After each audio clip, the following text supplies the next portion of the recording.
მეგობრებო, დარწმუნებული ვარ, თქვენც ხშირად შეხვედრიხართ ისეთ პრობლემას, როდესაც Excel-ი რიცხვით მონაცემს რიცხვად ვერ აღიქვავს და აღიქვავს რაიმე სხვა ფორმატში. მოდით დღეს ერთად ვნახოთ, როგორ უნდა ვიპოვოთ სხვა ფორმატში აღქმული რიცხვები და შემდეგ როგორ უნდა გადავაკეთოთ რიცხვით ფორმატში. როგორც ხედავთ, აქ მოცემული გვაქვს აი ესეთი ცხრილი, სადაც გვაქვს თანამშრომლები, გვაქვს გაცემული ხელფასები და გვინდა ამ გაცემული ხელფასების დაჯამება.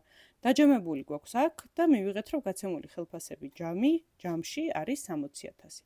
თუმცა გვაქვს ეჭვი, რომ რომელიღაც მონაცემები არ არის რიცხვად აღქმული და შესაბამისად ჯამში არ იღებს მონაწილეობას. მოდი ჯერ ვიპოვოთ ახლა ასეთი მონაცემები და ამისათვის გამოვიყენოთ is-number ფორმულა. ჩამოვვრცელოთ. და როგორც ხედავთ, ზოგიერთ მონაცემს უწერია გვერდით false და ზოგიერთ მონაცემს უწერია გვერდით true. True უწერია ისეთ მონაცემებს, რომლებიც რიცხვადაა აღქმული, ხოლო false უწერია ისეთ მონაცემებს, რომლებიც არ არის რიცხვად აღქმული. ეხლა ვნახოთ გამოსწორების გზაც. ამისათვის გვაქვს ორი გზა. პირველი არის number value ფორმულის გამოყენება. დავწერთ number value ფორმულას, მივუთითებთ შესაბამის უჯრას.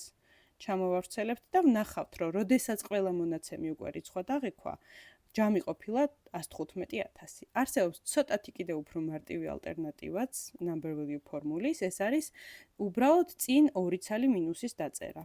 დავწეროთ ტოლია 2 მინუსი და შემდეგ მივუთითოთ ჩვენი რიცხვი. ჩამოვავრცელოთ და მივიღეთ იგივე ეფექტი, რაც number value ფორმულის შემთხვევაში. ასე უკვე ჯამში მონაწილეობს აბსოლუტურად ყველა მონაცემი და გაანგარიშებაც სწორია.